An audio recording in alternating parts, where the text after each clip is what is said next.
दोस्तों, आज की कहानी दानियाल नामी शख्स की है जो कि एक आम सा लड़का है। आज से 7 साल पहले एक लड़की हमारे घर आई। वो मेरी अम्मी की दोस्त की बेटी थी।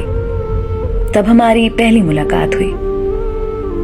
उनके जाने के बाद अम्मी ने मुझे बताया कि इस लड़की के साथ तुम्हारा रिश्ता कर रही हूं। तब मैं बहुत खुश हो गया क्योंकि मैं किसी और को पसंद भी नहीं करता था। वो एक दिन हमारे घर रहे। हमारी काफी अच्छी अंडरस्टैंडिंग हो गई। एक माह बाद मैं और अम्मी भी उनके घर गए। तो मैंने लड़की से पूछा कि मेरी अम्मी तुम्हारे साथ शादी का सोच रही हैं, तो तुम अपना बताओ। लड़की ने मुझे बताया कि उसका बचपन से ही उसकी अम्मी के कजन से रिश्ता हुआ है। उसने कहा कि मैं नहीं चाहती कि मेरी शादी उस लड़के से हो, मगर मेरी अम्मी बहुत सख्त हैं।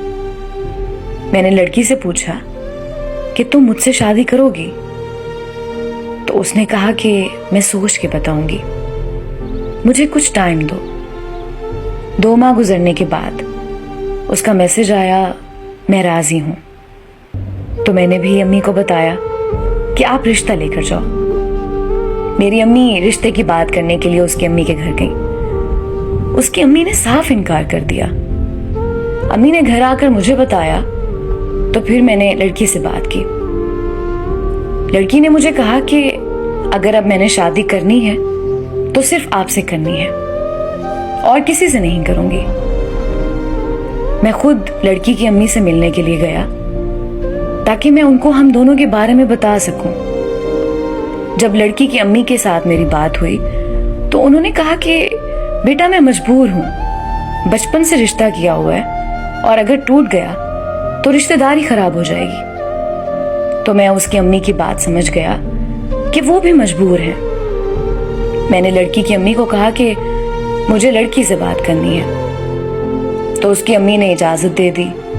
मैंने लड़की को बहुत समझाया, मगर उसकी सिर्फ एक ही जिद थी कि शादी करनी है तो सिर्फ आपसे ही करनी है। और उसकी अम्मी बाहर खड़ी हमारी सारी बातें सुन रही थी। मेरे वहां से जाने के बाद उसकी अम्मी ने उसे बहुत मारा, उससे मोबाइल फोन ही ले लिया। हमारा राब्ता खत्म हो गया। 2 दिन के बाद उसके कजिन के नंबर से मैसेजेस आने लग गए। उसने बताया कि आपके जाने के बाद अम्मी ने मुझे बहुत मारा है और मोबाइल फोन ही ले लिया। अब मैं खुद कजिन के नंबर से आपसे बात कर रही हूँ। जब तक हालात ठीक नहीं होते